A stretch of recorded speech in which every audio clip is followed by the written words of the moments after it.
Operation Hidden Truth.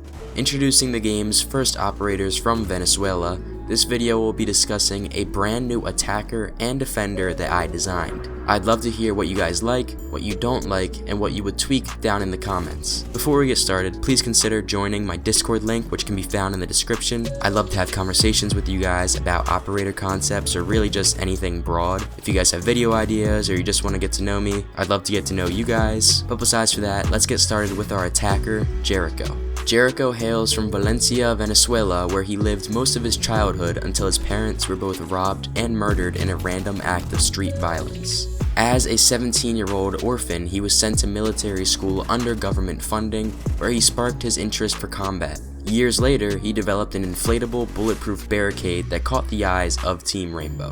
So you want to think of him like an Azami on attack, except very different, but this is probably still a good place to leap from. His gadgets are called Instantaneous Personnel Protection Systems, or IPS for short. These are real-life military gadgets that began development back in 2000, so we'll assume that they have become much more advanced and polished up in the last 24 years. Basically, how it will work in Rainbow Six Siege is that Jericho can throw his IPS with similar projectile mechanics to a nitro cell, and then use a remote to activate it after it's thrown. When detonated, it will inflate like an airbag and create a medium-sized wall made from a mixture of Kevlar and high-density polyethylene, which is partially what makes up bulletproof vests. The wall that gets inflated is a simple semicircle shape that's about 5 feet tall at its peak and about a foot thick. So, attackers using this barricade for cover would have to crouch to fully be covered by it, since everyone is obviously taller than 5 foot. Jericho can toggle between two modes before thrown, similar to Grim. The first is a parallel mode. Basically, the IPS will deploy parallel to whatever it's thrown against. If you throw it against a wall with this mode on,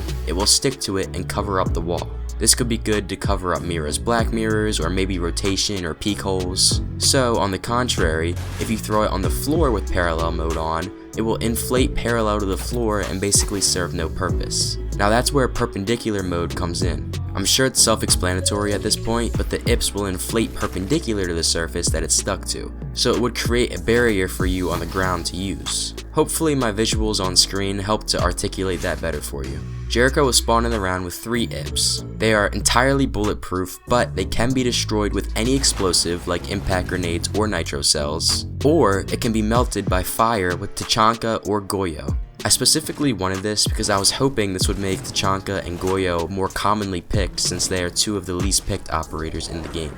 I was torn on what I should do with a loadout. I think Jericho is a pretty strong and meta heavy operator, so I decided to give him a rather weak loadout. His primaries offer the choice between the UMP-45 or the Supernova shotgun. His secondary is the P12, and lastly, his secondary gadgets are stun grenades and hard breach charges. He's also a beefy 1-speed 3 armor operator. Now, we're going to transition over to our defender, Agria. Agria, meaning sour in Spanish, has a very fitting name when you understand her ability. First, we're going to look at her backstory. She is from Caracas, Venezuela, where she regularly attended anti-government protests. At these protests, people were dispersed by military tear gas. As a chemistry student at the top of her class, Agria was enamored by the tear gas. Long story short, after many years of development and being recognized by Dr. Mira, she was eventually recruited to Team Rainbow to bring her alternative tear gas technology onto the team. Think of Agria as a smoke hybrid that brings a new level of strategy to the game.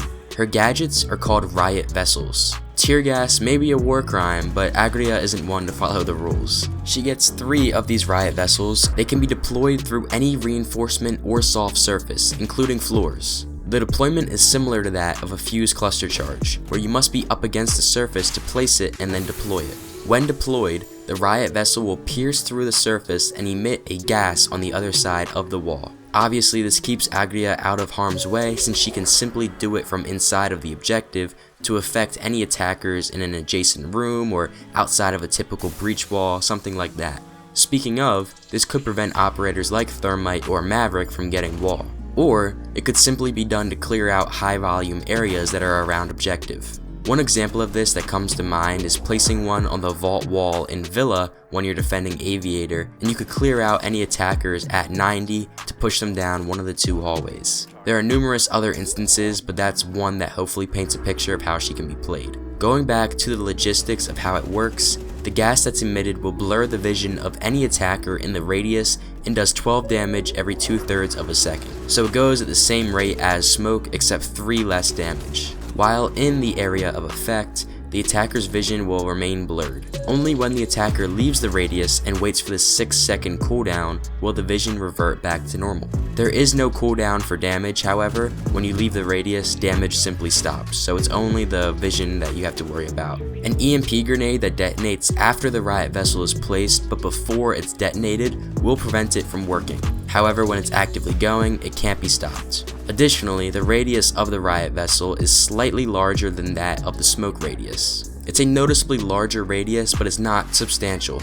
Agria's primaries will offer the choice between the Commando 9 and the M870. Her secondaries have the options of the Bailiff and the P12, and as for her secondary gadgets, she has a bulletproof camera and barbed wire. Lastly, she's a 2-speed, 2-armor operator. Let me know what you guys think of Jericho, our attacker, and Agria, our defender, down in the comments below. If you guys would change anything up, or you don't like something, or you do like something, please let me know. I'd love to have a conversation with you guys. And be sure to join that Discord link down in the description so that we can bounce some ideas off of each other and talk a little bit easier. Please consider liking and subscribing if you enjoyed. It really helps out a whole lot. I put a lot of time into these videos. But besides for that, I'll see you guys all in the next one.